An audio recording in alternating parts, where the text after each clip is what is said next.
Hello friends, हमसे जुड़ने के लिए धन्यवाद। आज हम बीजेपी के एक देश एक चुनाव एजेंडे पर चर्चा करेंगे।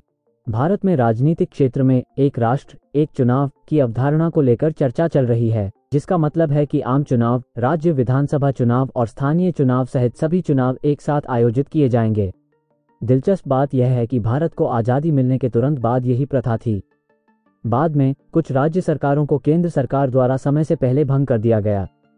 प्रधानमंत्री मोदी के नेतृत्व वाली वर्तमान सरकार एक राष्ट्र एक चुनाव प्रणाली को बहाल करने की इच्छुक है। सत्तारूढ़ दल भाजपा ने 2014 में इस अवधारणा को लागू करने का वादा किया था और 2019 में इसे दोहराया। प्रधानमंत्री मोदी खुद कई मौकों पर इस विचार के लिए समर्थन व्यक्त कर चुके हैं।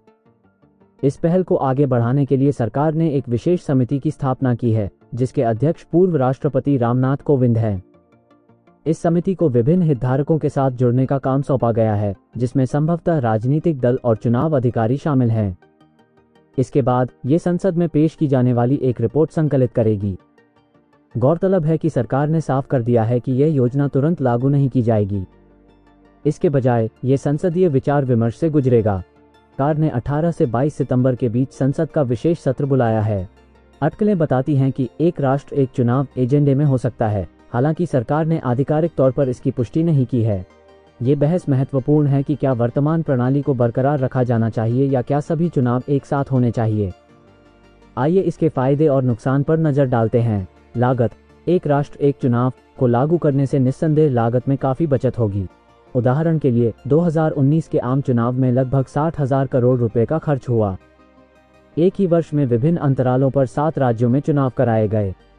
वर्तमान में इन संसाधनों को विभिन्न चुनावों के लिए बार बार जुटाने की आवश्यकता होती है, जो एक समकालिक चुनावी प्रणाली के तहत अनावश्यक होगा। शासन पर ध्यान। समकालिक चुनावों का प्राथमिक लाभ यह है कि यह राजनेताओं और नेताओं को सतत अभियान मोड में रहने के बजाय शासन पर ध्यान केंद्रित करने की अनुमति देता है।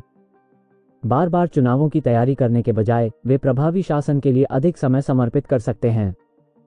मतदाता मतदान में वृद्धि। समकालिक चुनावों से संभावित रूप से अधिक मतदान हो सकता है।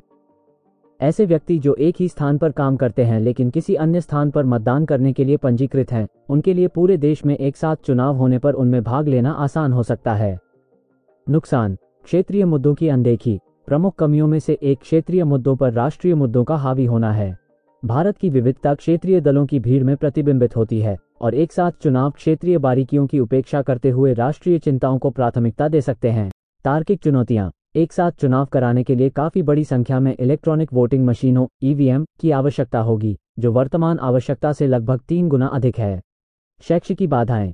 ये देखते हुए कि भारत में अंतिम समकालिक चुनाव 1960 के दशक में हुए थे, जनसंख्या का एक महत्वपूर्ण हिस्सा इस अवधारणा से अपरिचित है।